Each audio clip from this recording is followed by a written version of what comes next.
తిరుమల లడ్డు కల్తీ విషయంలో దేవుడి మీద గౌరవం మీరు పెంచాలనుకుంటున్నారా? భక్తి మీరు పెంచాలనుకుంటున్నారా? లేదా దేవుడికున్న భక్తిని కానీ మహిమని కానీ మీరు తగ్గించాలనుకుంటున్నారా? ఎందుకు ఈ మాట మాట్లాడుతున్నానంటే, తిరుమల ఆస్తుల జోలికి కానీ, తిరుపతి ఆస్తుల జోలికి కానీ, ఆ దేవుడి జోలికి కానీ ఎవరైనా వెళ్తే పుట్టగతులు లేకుండా పోతారు, చత్తారు అని చెప్పి మీరే చెప్తారు. వైఎస్ రాజశేఖర రెడ్డి ఆ కొండల జోలికి, సంపద జోలికి వెళ్ళిండు, పుట్టగతులు లేకుండా పోయినా అని చెప్పి మీరే అంటారు.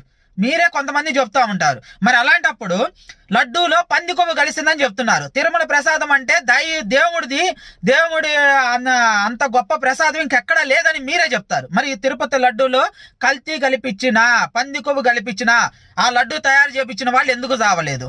లేదా ఆ లడ్డు కల్తీ అయిందని చెప్పి రాజకీయంగా లబ్ధి పొంది మీరు అబద్ధాలు చెప్పిన వాళ్ళు మీరెందుకు చావలేదు?